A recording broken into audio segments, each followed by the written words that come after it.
Hi, I am Pratim Ranjan Bose, and you are watching Podcast with Pratim, presented by Iravati Research and Communication Center, or IRCC.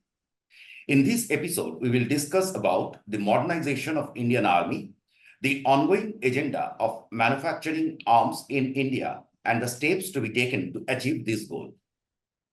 I have with me retired Major General Dr. Rajan Kochhar, VSM. Mr. Kochhar is an expert on defense sector modernization. A decorated army officer, he managed the Army Ordnance Corps, which is at the thick of procurement of arms. He is a PhD in management, a bestseller author, and a media commentator. He advises various defense research institutes and think tanks in India. Welcome to my shows, sir. Thank you very much, Pratim. It's a great honor that you have invited me, and especially when you have selected a topic which is extremely contemporary and which is very much relevant to the national security of our nation. Thank you, sir. Sir, let me move to the first question to you. Defense sector reforms and modernization has been a long-standing theme. The Modi government has taken several measures in this direction. From OROP, that is one rank, one pension, which they did after coming to power, to fast-paced procurement of arms, threefold increase in defense budget, huge investment both in and outside the budget in creating roads, tunnels, and airport logistics facilities in border areas, Ognipath short service scheme, stress on domestic procurement, corporatization of ordnance factory boards, increase in FDI limit in defense production from defense manufacturing from 49% to 74% are some of them. Having said that, I'm sure that a lot is yet to be done. How much road we traveled in these 10 years and how much is yet to be done? Over to you, sir. Thank you, Pratim. Extremely relevant question you have posed to me, and I think for the whole nation, it is extremely important to understand what has happened in the last 10 years and what do we see in the next 10 years. Because I don't want to make a roadmap into 2050 or 2060. It is better to divide our roadmaps into decades, because then we can clearly understand and focus. So let's talk about the last 10 years, maybe after the Kargil war, the motion started. 1999, we had the Kargil war. Then we had the Subramaniam Kargil Review Committee, which came out with major recommendations. And today, what we are seeing, some of the defense reforms are the results of those recommendations. To start with, there was a laxity as far as our intelligence, surveillance, and reconnaissance was concerned. And we then thought that it would be more prudent to have a defense intelligence agency. So this DIA came into being within a couple of years of the Kargil war. Then another organization was extremely relevant, which looked into technology, space, and cyber. And that gave birth to an organization called NTRO. So NTRO has a mix of police as well as army officers as well as scientists. So basically, it was to monitor all kinds of communication in the realms of radio communication and cyber security, etc. So this organization was also very relevant, and it has grown over the years now with a very good results also coming in. Then what was lacking? See, when we talk about national security, we have to have three things in mind. First is what is the equipment which you are having, and how do we maintain that equipment? Second is what equipment we are lacking, and we would like to get into that defense platforms. We would like to buy those defense platforms. And third, and the most important part, is technology.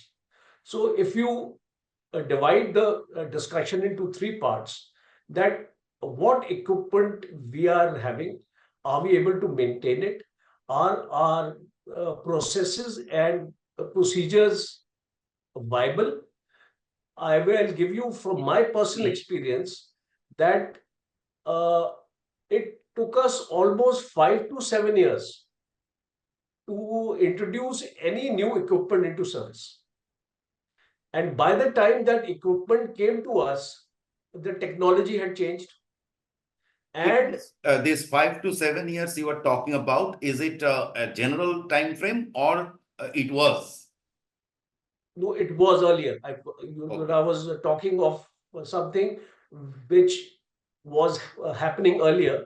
And now I'll come to uh, what are the changes now, or what improvements in this acquisition procedure we have been able to achieve.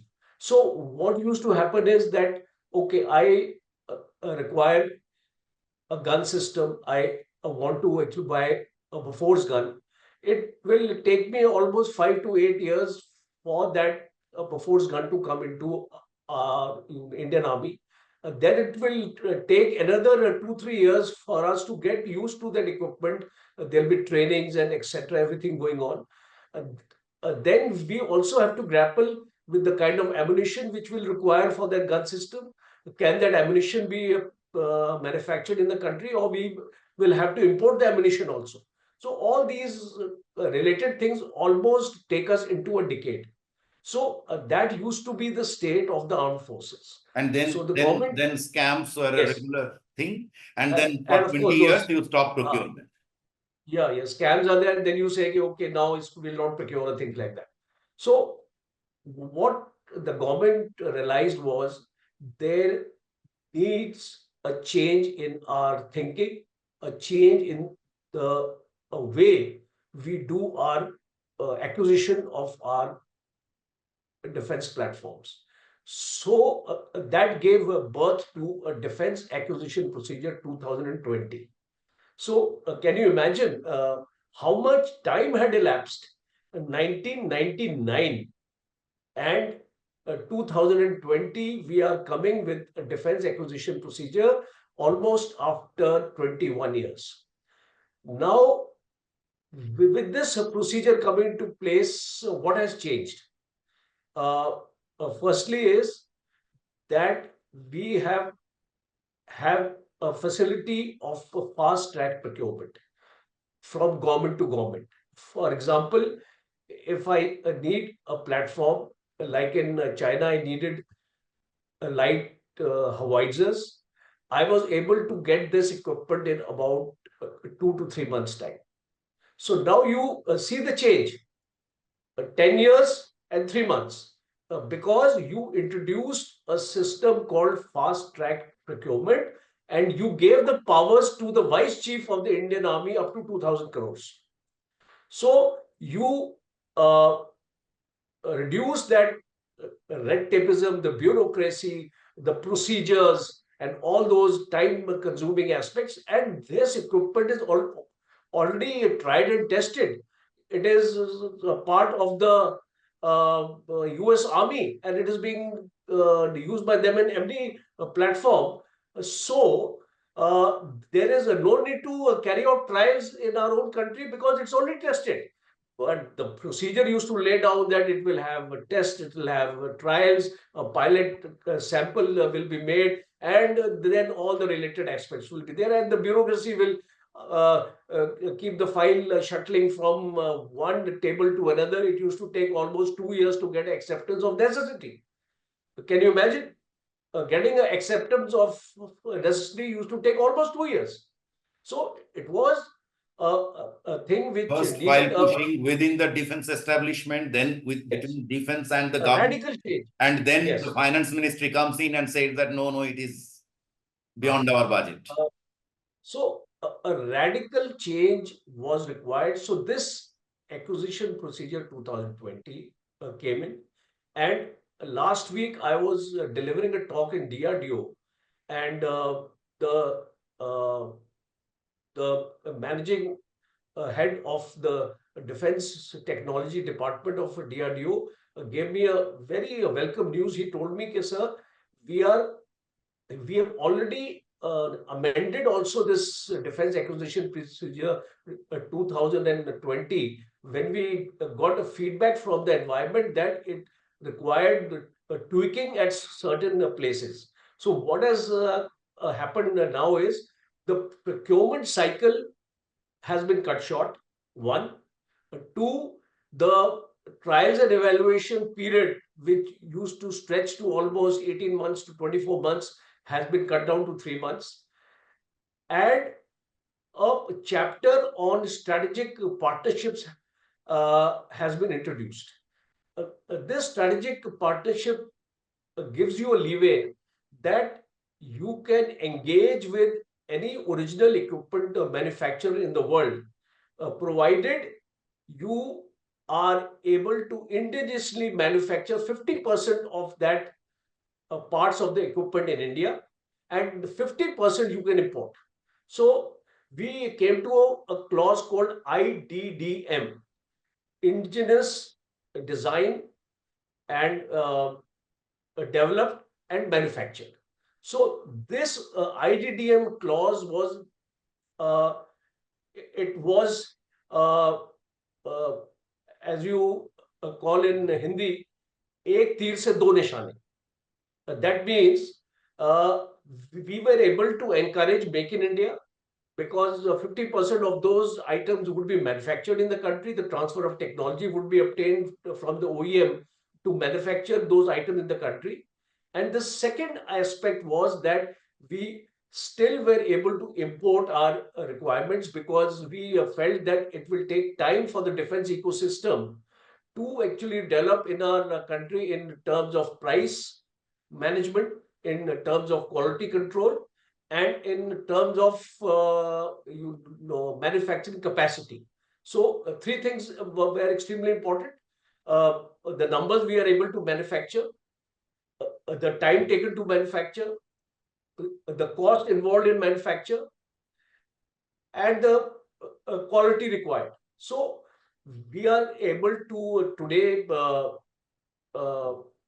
Pratim, we are able to overcome to a large extent these four critical areas which were possibly found wanting. Then we come, as you mentioned, foreign direct investment to 74%, and it is 100% on the direct route. That Right. is, if we deal from government to government, it is 100%. The third aspect was corporatization of the Ordnance Factory Board. So I'll just take some time on this because We will come to this issue later on. okay, all right, I have a detailed question to ask to you. So what you essentially said is that setting the right procedures that is accountable and responsive, which is the basic of any moving, any dynamic organization. It is unfortunate that those systems were not in place, and the defense bureaucracy, along with railway bureaucracy, they were quite a proverb in our circle. Now, with that, sir, let me move to the next question. We are the fifth largest economy, and we are the fifth largest defense spender at $84 billion as in 24-25. So this is more or less slightly higher than UK and Saudi Arabia. UK is, I think, around 75 billion. That kind of gives us a picture that we are not spending less. However, there are another set of statistics. only 28% of defense budget is allocated for modernization. China's GDP is 2.5 times higher than India, but their defense budget is 3.5 times more. So my question to you, sir, where is the problem? Are we spending less or China is spending more? And that is creating a gap between the two. Is Indian Army spending the available resources for the right reasons or merely giving salaries and pensions? From the perspective of preparedness, how wide is the gap between Indian and Chinese armies, and what steps are being underway to mitigate it? Over to you, sir. Very interesting question. First of all, I'll just tackle the defense budget and then I will come to China and India comparison. Defense budget, see, it caters for almost 53% of the budget goes into pensions and salaries. So we are left with only around 47% to manage it. As you rightly said that this 47% is divided into two parts. One is the revenue budget and one is the capital budget. The revenue budget has to take care of whatever equipment we are having within the army, and it also caters for the daily requirement of the Indian Army in terms of ammunition, in terms of clothing, in terms of equipment, unit equipment, and in terms of expendable items and things like that. So, what is left of the budget remains the capital expenditure. Now, a capital expenditure is related to the new acquisitions we intend to make. And we were quite badly off, I would say, in terms of our mitigation of our deficiencies. Because when we carry out a threat analysis or a threat perception, after the threat perception, we work out that what kind of capabilities we need to have. And capabilities are always related to the strength of your adversary. Because if we have to match a capability with that of the adversary, and we need to fill up the gaps. So the problem areas I will outline to you. First was that we are now straddled with a two-front war. We would be fighting the next war on two fronts. You can call it a 2.5 front or a 2.25 front, but basically it boils down to two fronts. Now, do we have the force level geared up to fight this two front? My answer is no. Why no? Because we lacked a strategic thought maybe a decade earlier when we did not count China as an adversarial threat. We focused all our energies on the Pakistan or on the Western front. And on the Northern front, we had a dispersed deployment. We never had a deployment in the true sense that we have to guard the line of actual control the way we are guarding the line of control in the Western sector or the international boundary in the other Punjab, Rajasthan areas and Gujarat.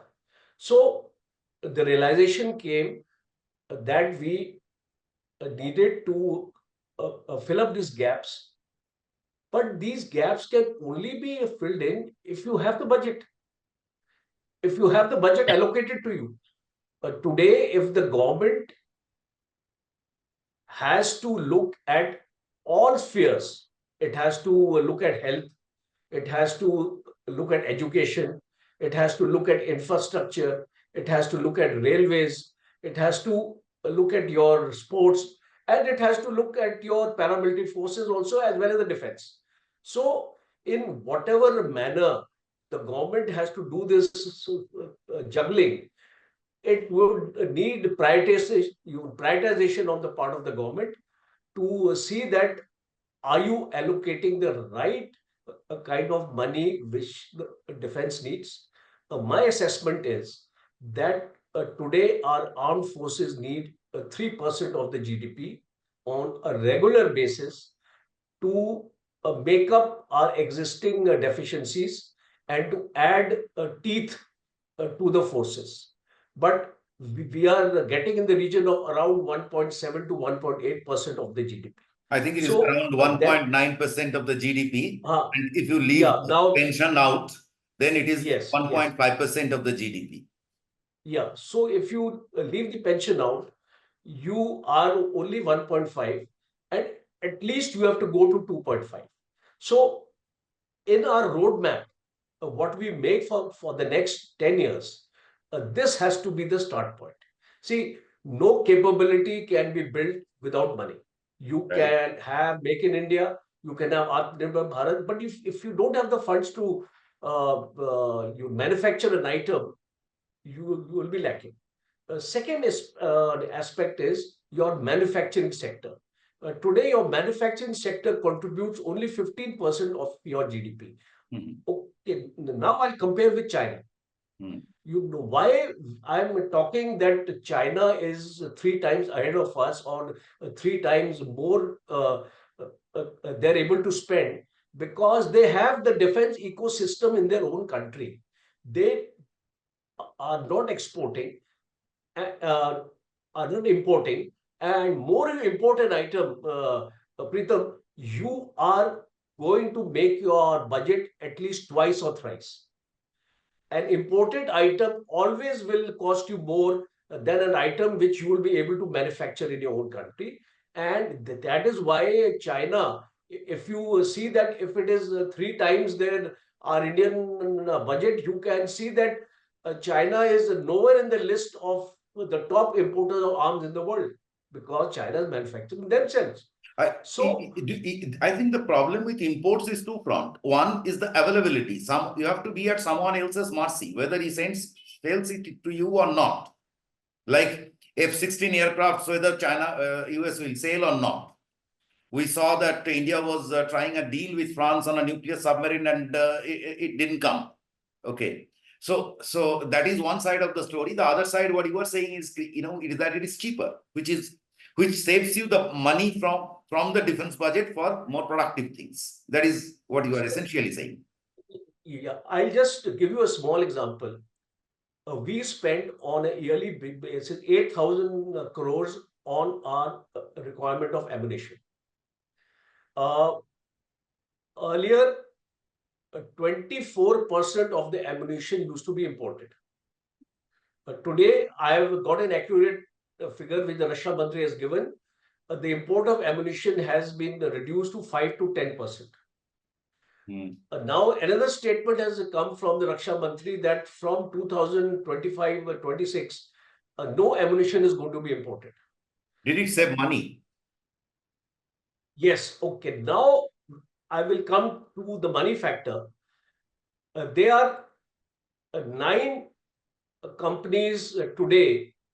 Uh, I can list them out to you, who have been identified for manufacture of ammunition in the country. And in the first year of their manufacture, what the government did was that whatever budget the Indian Army had, uh, 75% was uh, reserved for the public sector and 25% for the private sector. That means whatever we want to buy, 25% will be set aside for the private sector. So this was a one important landmark decision, I would say. And what happened after this decision? 9 companies came forward to manufacture ammunition. Okay. Adani Defense Aerospace, Bharat Forge, Mahindra Defense Systems, Premier Explosives, HBL Power System, AAN Engineering Industry, Economic Explosive Limited, and HFCL. So now, what has changed is that these 25% of the budget has resulted in your 75% of your export target achievement. A comparison. You give a private sector 25% money, they contribute 75% of your exports. You give the public sector 75% of your money, and they contribute only 25% of your defense exports. So, this is the reality check. And through this reality check, I was given to understand that maybe from next year, the budget allocation will be 50% for the private sector and 50% for the public sector. That's a Now very That's a very interesting observation that 50% reservation of budget for procurement from the private sector.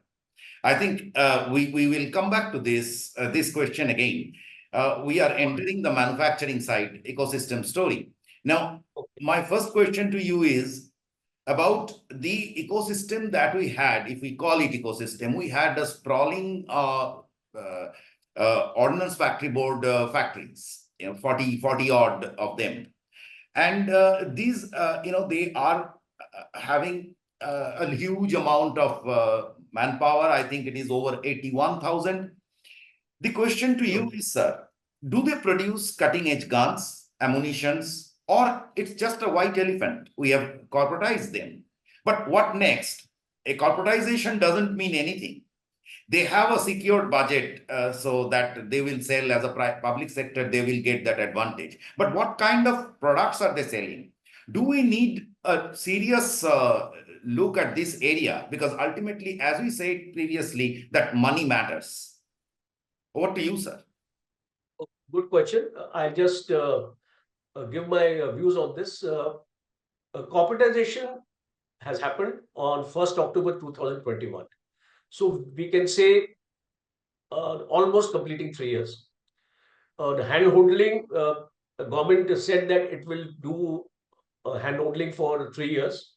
And I'll give you some figures so that you can understand what kind of assistance the government is giving to this corporatization and what has been the achievement.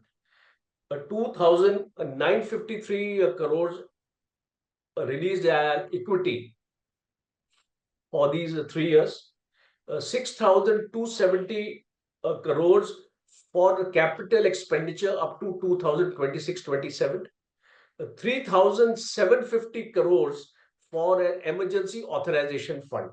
So, if you see this, it's almost 13,000 to 14,000 crores which you have earmarked for the modernization of your public sector. Now you have given them a target that every year I want you to give a turnover of 30,000 crores. Right now, the ordnance factories are only geared up with their existing infrastructure to give you an output of 17,000 crores. And what they're actually giving you is only 12,500 crores. My God. So these figures are very important to understand that today an ordnance factory is giving you a turnover of just about 12,000 crores. You may flash any kind of figures. And one more interesting thing, and I'll give you an example. These 41 factories have been divided into 7 entities now. They are like the defense PSUs. So just imagine, Munition India Limited is one entity which is manufacturing all types of ammunition, explosives, primers, detonators, fuses, name it. These Munition India have 12 factories. They are located over 7 states. They are spread over to Tamil Nadu. They are spread over to Orissa. They are in Bihar. They are in Maharashtra. They are in Madhya Pradesh. And all over. Now, the accessories for this ammunition, make this ammunition unit accessories. There is a Yantra Limited, which is another PSU which only manufactures ancillaries. This Yantra is constituting of 8 factories spread over 8 states. So now you come to a situation that you have 20 factories which are involved in manufacture of ammunition spread over 15 states. How do you manage it? You and me are And sitting here. If I'm the MD who has an office in Pune, or if I have an office in Delhi, how do I manage these the supply chain of these 20 factories it over is 15 typical states? closed economy planning of creating Yes. employment using. So see, you can't do, you can't put an old wine in a new bottle. It's as simple as that. If you want to corporatize, then you have to change the Restructure. organization structure. You have to restructure their You have to working restructure. organizations. You and that is why you are finding the more focus is going on private sector, Sir, because two pointed these questions, sir. You okay, were in the thick of procurement. How all is right. how is the quality?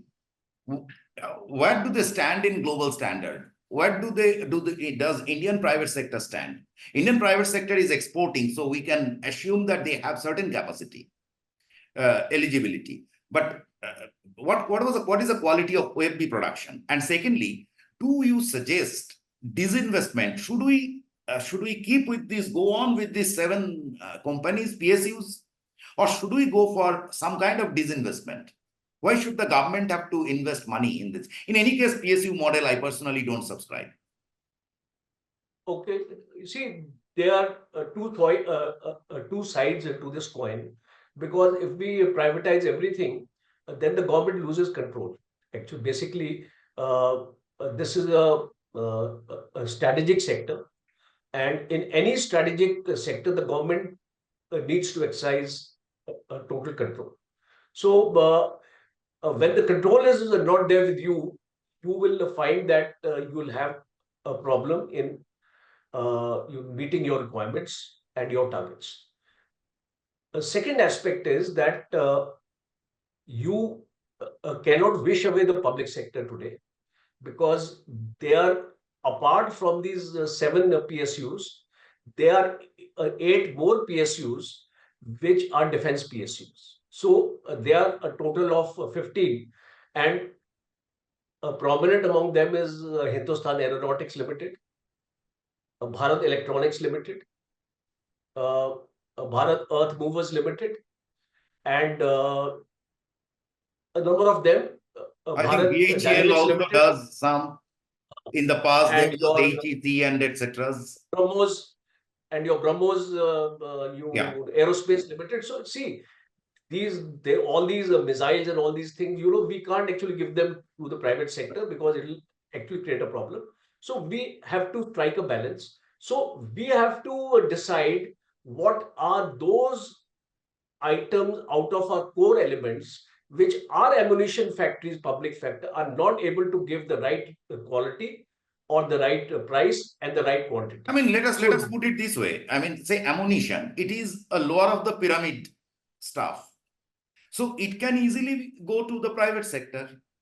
it can easily go. If And you're, for strategic reasons, you hold the more strategic parts of the story. Missiles, you said. yes, yes. So now the equipment can be with the public sector, but the ammunition, the ancillaries, the clothing, the electronics part, where the technology is available with the private sector, which is not available with the public sector, we can give it to the private sector. As a matter of fact, it's happening. And if the defense minister is saying that now, after 2025-26, no import of ammunition, he does not mean public sector. He means the private sector. And as these 7 or 9 entities of private sector are actually named, they are involved in the manufacture of ammunition today. And we have identified the type of ammunition which we are giving to the private sector. All that ammunition which we used to import is going to the private sector. Okay. So the technology, and we have permitted the private sector to get into a joint venture with a foreign firm who has the expertise of this type of ammunition. So what is happening is that if I was buying my ammunition from an organization or entity in Sweden, that Sweden firm has got into a JV with one of my own Adani Aerospace or any other firm, and now in a collaboration they are going to manufacture this ammunition in India. Right. So that takes us to the last question, and you have already discussed parts of it. That is about the ability of the private sector. We are seeing two contradictory trends. I am sure it is a transitional phase where our exports, we have exported $2.63 billion worth of military equipment in 2023-24. And it was, there was practically nothing way back in 2014. And these exports is growing at 30% a year. We are targeting doubling this export revenue in 5 years. So, Absolutely. So Indian private sector is definitely catching up within the given opportunity. And you said that they are offered some window, 25% window, and the government may enhance it to 50%. I'll come to that. But you see, at the same time, the India's defense imports are also rising. This is a contradictory trend. So question is, why the rising ability of the private sector is not reflecting in our procurement? And when should we see Make in India gaining momentum in defense? How soon do you believe it will happen? And what are the steps that should be taken? See, you have to understand that why are we importing? Because we lack critical technology. We lack the high quality raw material, and we unfortunately have a very poor organization culture for quality, because we tend to cost cut. We tend to, in order to make our products competitive, we tend to compromise on the quality. And that is why today, if our ammunition is lying defective, and there are innumerable accidents of ammunition taking place, and the Indian Army is saddled with this unfortunate holding of segregated ammunition, we call it, because it has a defect. And that defect, it is taking years to rectify, and it is occupying space in our ammunition depots. Instead of What is the size of this stock? There was a last report of the CAG which brought out this, and it was published in 2019. After it was decided, that this CAG report will not be made public, because it created a big hue and cry in the country. So you can take that as a base mark. You can read the CAG report. It's quite dismal. It says that 40% of the ammunition holdings of the Indian Army is less than 10 days requirements. In the sense that our policy is to hold 40 days intense requirements for war. And that report said that 40% of the ammunition we are holding less than 10%. So that is in public domain. I'm not disclosing a classified information. It is available in the public domain. And what is the current situation? I would not like to disclose it in the public domain. It is a classified issue, so we will keep it at that. Uh, Now, the problem here is that the critical edge or the cutting edge technology is not available in the country. You are not able to produce a jet engine. You are not able to produce gas turbines for the ships. You are not able to produce that kind of a critical item which is required, which is actually the heart of the system. For example, Tejas aircraft, we say it is almost 40% indigenous and 60% imported. Now, if you analyze the indigenous items, those are those small item, nut bolts and things like that, which can easily be manufactured in the country. But the critical item, like the engine of the jet, you are not able to manufacture, and that is why The you are G deal. yes with the G. Same thing with the submarines, with the nuclear submarines. We have only one nuclear submarine, and we are now buying seven more Scorpion class from France because we don't have right now the infrastructure in our shipbuilding.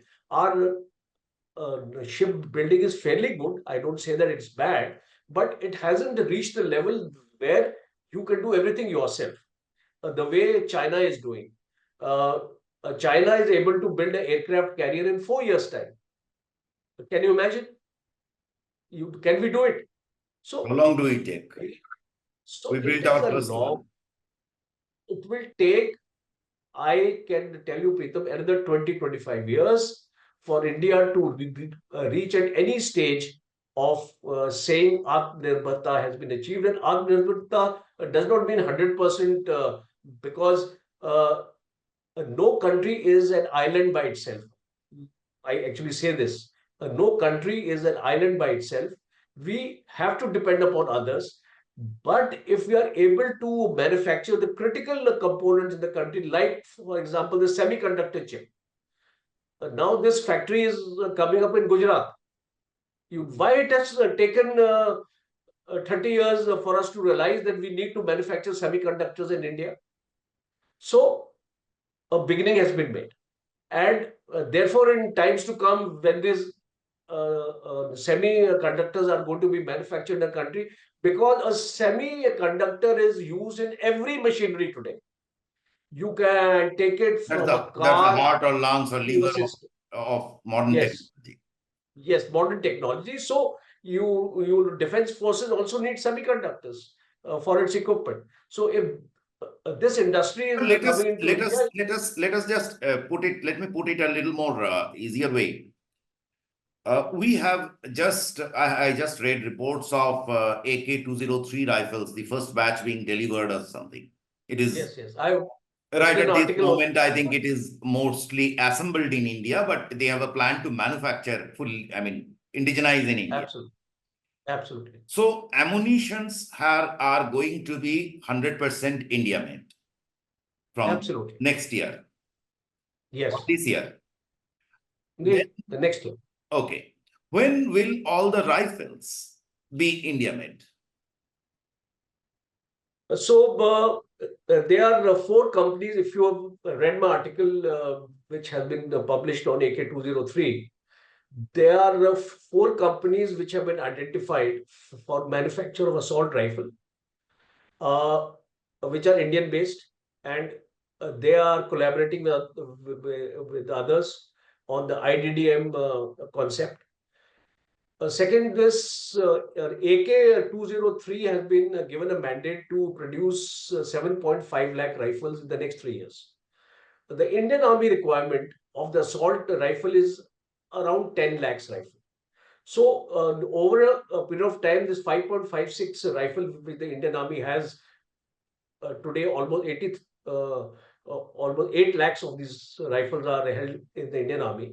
So these 8 lakhs over a period of time are going to be replaced by the AK-203 rifle.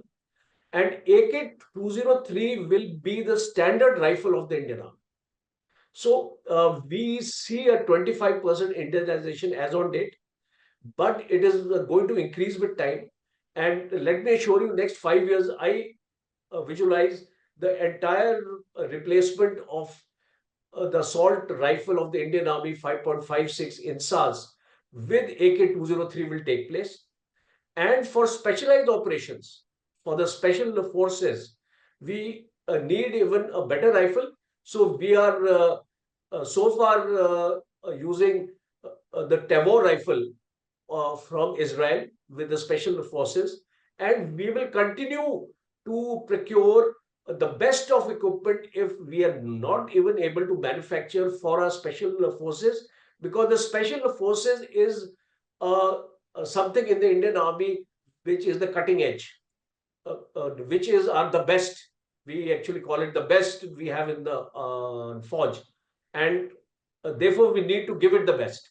So that would be the concept.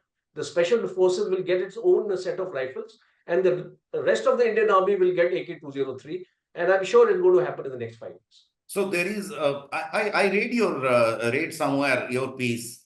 You said that the present possession of INSAS, that is what you're saying, more than 5 lakh Yes, of them. yes, yes. So Yeah. you said that they are not good enough. So I believe there will be two things. One is we are doing it in India, creating the ecosystem, and at the same time we are upgrading. Rather, there is a technological upgradation in terms of availability of rifles. Is it so? See, you can't reinforce a failure. Upgradation has to be done on equipment which you find that equipment is good, but it needs certain additional features to be added to the No, what I mean is that when it is replacing the existing lot, so it is a better arms than what it was. Yes, yes. So the replacement is a better strategy than upgradation, and that's why I mentioned in my article on the INSAS that I do not recommend an upgradation of the INSAS rifle. Thank you, sir. Thank you for this session.